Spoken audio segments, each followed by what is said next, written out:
Hello दोस्तों, कहानियों का दौर चैनल में आपका स्वागत है। प्रस्तुत है डॉक्टर संगीता झा जी द्वारा लिखी कहानी हसरती। तो चलिए कहानी शुरू करते हैं। मैं रोज़ दोपहर के 3:30 बजे तक घर के सारे कामों से फारिग हो छत पर पहुंच जाती थी। घर के ठीक सामने मस्जिद थी, जहाँ वो असर की नमाज़ पढ़ने रोज़ आता था। शायद उसका ऑफिस वहीं था। मेरे लिए भी जब लोग आराम करते हैं उस समय सजना संवरना आसान नहीं था, पर इस दिल का क्या किया जाए। दिल है कि मानता नहीं। वो समय भी ऐसा था कि घर पर सब सोए रहते थे, कि कोई सोच भी नहीं सकता था कि इस वक्त भी कोई प्यार की पतंग लड़ा सकता है। थी तो मैं इस घर की मुलाजिम, पर मैं पैदाइश से ही इस घर में रह रही थी। मेरी अम्मा ने इसी घर में अपना दम तोड़ा था।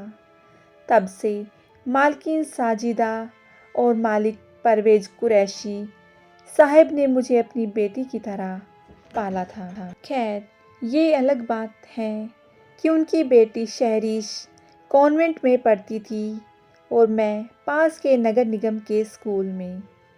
दूसरे मुलाजिमों से अलग मुझे एक स्पेशल कमरा, पढ़ने की मेज़ दी गई थी। शहरीश अपने कपड़े 2-3 बार से ज़्यादा नहीं पहनती थी। इससे मेरे पास उतरन का अंबार था, लेकिन मैं इसे उतरन नहीं मानती थी। उन्हें खूब अच्छी तरह साफ कर खुशबू डाल लगभग नई की तरह कर लेती थी।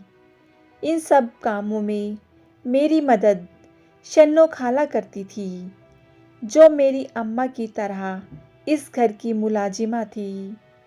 उन्होंने घर से बगावत कर अपने पसंद के लड़के को अपना शरीके हयात बनाया था, लेकिन उनके उसी आशिक ने बच्चे ना होने पर दूसरा निकाह कर लिया था और उसके बच्चों की आया बनने के बदले वो घर छोड़ यहाँ आ गई और मेरी प्यारी खाला बन गई। कुल मिलाकर मैं कुरैशी परिवार की बेटी ही लगती थी। मालिक और मालकिन को मैं अब्बू अम्मी ही पुकारती थी। मेरा रंग रूप देख मालकिन ने मेरा नाम रखा था कहकशा, जिसका मतलब था स्टार गैलेक्सी।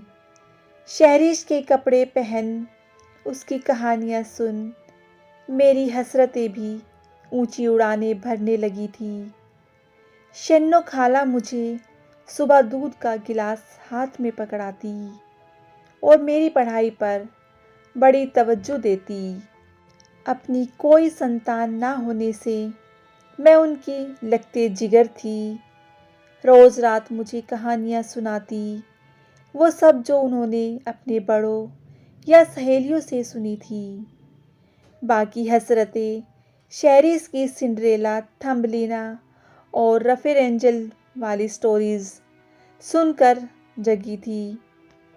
हर कहानी के अंत में एक शहजादा आता था और अपने प्यार को साथ ले जाता था। मेरे हर सपने अपनी ज़िंदगी को सुधारने से ज़्यादा उस राजकुमार के इंतज़ार में थे।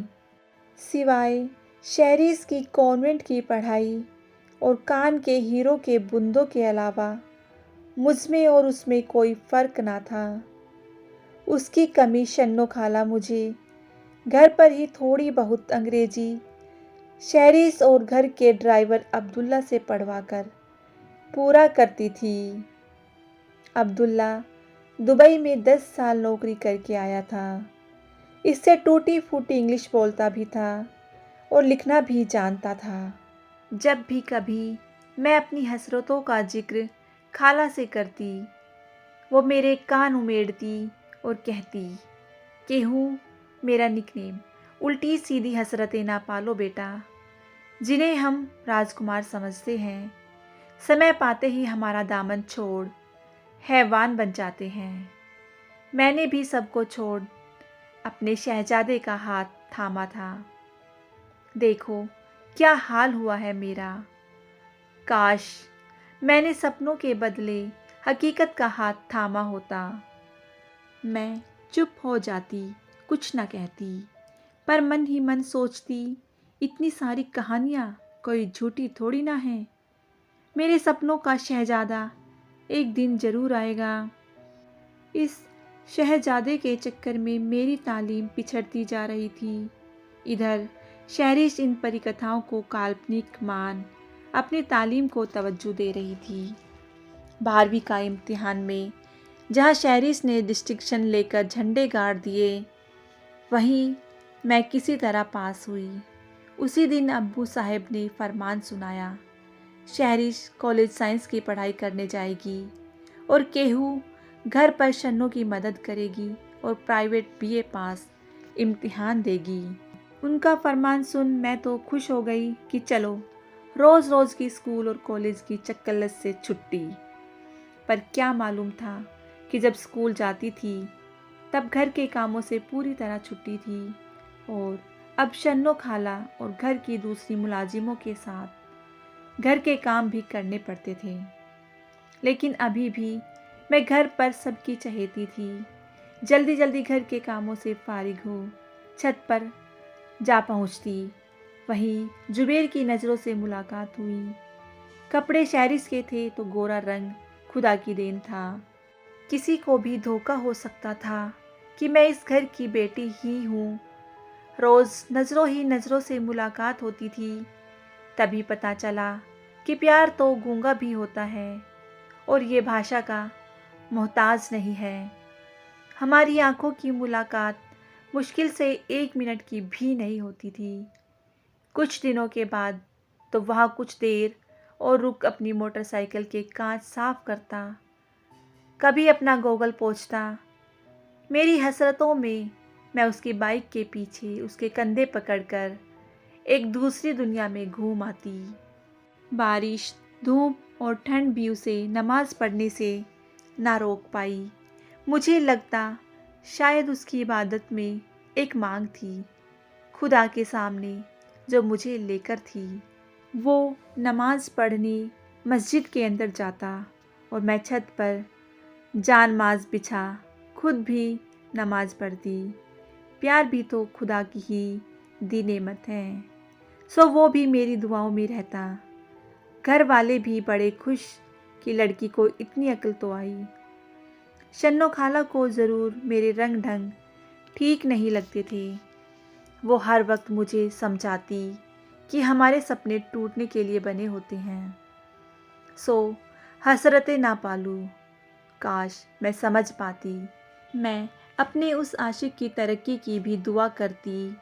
मेरी दुआ भी कबूल हुई और मोटरसाइकिल कार में तब्दील हो गई।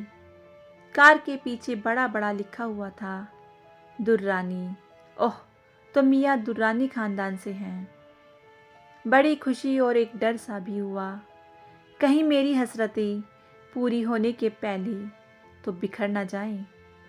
कहीं वो भी मुझे तो कुरैशी ख़ानदान की बेटी तो नहीं समझ रहा। फिर लगा उसने मुझसे दिल लगाया है। फिर सिंड्रेला भी तो राजकुमार के साथ गई थी। कई सारी फिक्शन नॉवेल पढ़ी जो शहरिश की मेज़ पर रखी थी। ज़्यादातर कहानियों में साजन अमीर, सजनी गरीब, यानी फर्श से अर्श तक पहुंचने के किस्से थे। इससे मेरी हसरतों को काफ़ी बल मिलता था। हमारा ये बिना कोई बात किए नज़रें लड़ाने का सिलसिला 2 साल तक चलता रहा। शहरिश ने फर्स्ट क्लास में बीएससी और मैंने किसी तरह घसीटते हुए बीए पास कर लिया। अब घर में एक ही बात होती थी कि किसी तरह दोनों के हाथ पीले कर दिए जाएं। मेरी हसरतें तो कुलाचे मार रही थी। अब्बू अम्मी ने शहरिश को बुलाकर पूछा कि उसे कोई पसंद तो नहीं है। शहरिश ने सर झुका ना में जवाब दिया। घर में खुशी की लहर दौड़ गई कि बेटी अभी भी फरमाबदार है। मुझसे पूछने का तो सवाल ही ना था, क्योंकि मैं तो कहीं आती जाती नहीं थी और भले ही वो लोग मुझे अपना मानते थे, लेकिन थी तो मैं मुलाजिमा की बेटी ही। शहरीज को थोड़े घर के काम सिखाए जाने लगे। मैं जब भी ऊपर जाती, शहरीज मुझे रोकती कि ऊपर जाने की क्या ज़रूरत है। मेरे पास तो फ़ोन भी नहीं था कि मैं अपने आशिक को अपना नंबर देती। एक दो बार उसने अपना फ़ोन दिखा, इशारे से मुझसे नंबर मांगा। मैंने सर झुका लिया। इसी तरह मेरी हसरतें और गहरी होती जा रही थी। एक दिन सुबह घर पर बड़ी हलचल थी। शन्नो खाला ने मुझे ताकीद दी कि मैं अपने कमरे से ना निकलूं, क्योंकि शहरीज का एक बड़े घर से पैगाम आया था और वो लोग आकर शहरीज को अंगूठी पहनाने वाले थे। मेरे अंदर एक शंका ने जन्म लिया। मैंने खाला से पूछा, दूल्हे राजा भी आ रहे हैं क्या? खाला ने बताया कि नहीं, वो नहीं आ रहा है। शायद उसने शहरीश को प्यार से पुकारे जाने वाला नाम को बाहर कहीं देखा है। शायद किसी की शादी में। मैंने मन ही मन बड़ी राहत की सांस ली कि अब मेरा भी पैगाम आएगा, वो भी बड़े घर से। पूरा घर शहरी की शादी में व्यस्त था। मुझे भी बहुत काम थे। एक बार मैं शहरी के साथ उसके जोड़े लेने मार्केट भी गई। वहाँ भी मुझे मेरे आशिक दिखे, लेकिन मैंने तो मुंह पर हिजाब ओढ़ रखा था। पता नहीं उसने गौर किया या नहीं। शहरी की शादी पूरे घर के लिए बड़े उत्साह का विषय थी। मेरे लिए भी एक जड़ाऊ सेट और एक महंगा सलवार कुर्ता लिया गया था। शन्नो खाला ने उस दिन मुझे अपनी छाती से लगाकर कहा, मेरी जान, तुम शहरी के निकाह पर ये ना पहनना। लड़के वाले शहरी को छोड़ तुम्हें ही ले जाएंगे। आखिर शहरी मायू में बैठ गई। हम सब ने मिलकर खूब धूम मचाया, गाने गाए। शायद जिंदगी में पहली बार शन्नो खाला नाची थी और मेरी पेशानी चूमते हुए बोली, ये तो अभी शुरुआत है, देखना तेरी शादी में कैसे नाचूंगी। सांचक में लड़के वाले जब कपड़े और गहने लेकर आए तो मुझे दौड़ दौड़ कर काम करते देख दूल्हे की माँ ने पूछा भी कि कहीं मैं शहरीज की छोटी बहन तो नहीं। घर पर इतनी मसरूफियत थी कि छत पर जाना ही भूल गई थी। सोचा करे वो इंतज़ार, अब शहरी की रुखसती के बाद ही सीधे दीदारे यार करूँगी। तड़पे वो भी कुछ दिन ऐसे ही, न थोड़ी आशिकी होती है। हर बार सजने के बाद खुद को आईने में देखती और फिर एक रंगीन हसरत जन्म लेती। काश वो भी मुझे इस जोड़े में देखता।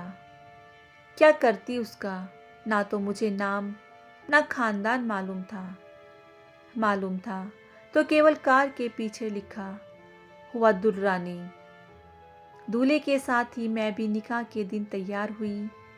खुद दुल्हन मुझे देख खुशी से कूदने लगी और बोली, मुझसे ज़्यादा तो तुम प्यारी लग रही हो। मैंने तो दूल्हे की फ़ोटो भी नहीं देखी है। मेरी शादी में कोई इंटरेस्ट भी नहीं है। तुम क्यों नहीं बैठ जाती मेरी जगह निकाह के लिए?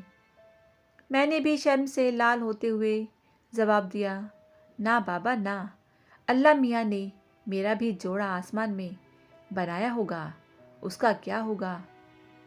शहरी हंसने लगी, लगता है कहीं दिल दे बैठी हो। अचानक नीचे शोर मचा, बारात आ गई। मैं दौड़कर खिड़की तक गई कि शहरीश के दूल्हे को तो देखूं, जो उसी समय कार से बाहर उतारा गया। दूल्हे का चेहरा पूरा सेहरे से ढका हुआ था, लेकिन अगर मेरी आंखें धोखा ना खा रही हो तो कद काटी पहचानी सी लग रही थी। दूल्हे की सजी हुई कार के पीछे दर्जनों कार और सब पर एक स्टिकर दुर्रानी। मैं तो मानो आसमान से नीचे गिर गई, मेरी मोहब्बत मुझे ही खा गई। मुझे तो मानो पाला मार गया। निकाह की जगह मैं एक लाश की तरह शहरिस के बगल में बैठी थी। दूल्हे के घर की सभी जनानियां शहरिस के मुंह से फूल उठाकर कह रही थी, मुर्तज़र मियाँ इन्हीं के दीवाने थे। बार बार कहते थे, 2 मीनार की मस्जिद के सामने जो कुरैशी रहते हैं उन्हीं की बेटी से शादी करना है।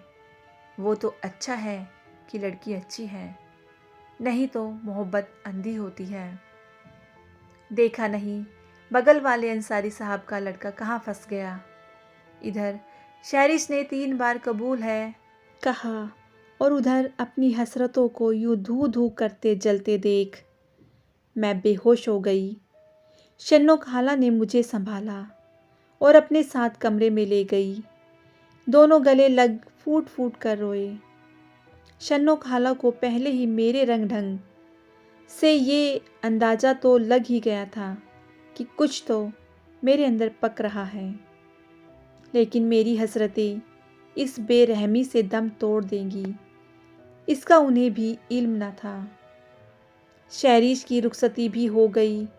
मैं बाहर नहीं आई, ना ही दूल्हे मियाँ का दीदारे यार किया। घर पर शन्नो खाला को छोड़ सबने इसे मेरी शहरी से बेपनाह मोहब्बत और अब जुदाई को जिम्मेदार ठहराया। वहाँ जुबेर मियाँ ने शहरी का जब घूंघट उठाया और वे भौचक्के रह गए और उन्होंने तुरंत कहा, तुम वो तो नहीं।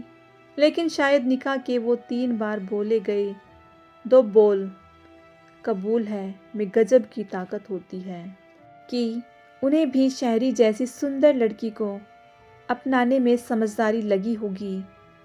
पहली बार जब शहरी वापस घर आई, उसने हंसते हंसते मुझे, अम्मी और शन्नो खाला को बताया कि जुबेर ने तो मेरी जान ही निकाल दी थी कि तुम कौन।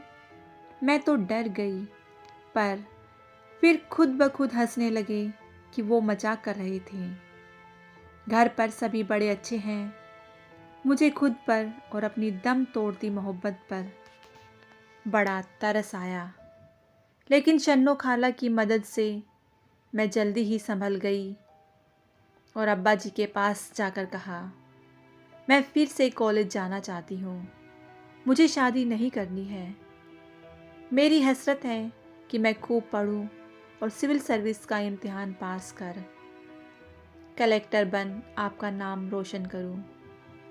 अब्बा जी का सीना चौड़ा हो गया और प्यार से उन्होंने मेरी पेशानी चूमी और कहा, अल्लाह तुम्हारी हसरत पूरी करे, आमीन। मैंने एक लंबी सांस ली, पुरानी दर्द भरी यादों को दिल से निकाल नई हसरत को अंजाम देने में लग गई। तो दोस्तों, कैसी लगी आपको डॉक्टर संगीता झा जी द्वारा लिखी गई ये कहानी, मुझे कमेंट करके ज़रूर बताइएगा। यदि आपको ये कहानी अच्छी लगी हो तो कहानी को लाइक कीजिएगा, शेयर कीजिएगा और मेरे चैनल को सब्सक्राइब करना बिल्कुल ना भूलिएगा। कहानी सुनने के लिए बहुत बहुत धन्यवाद।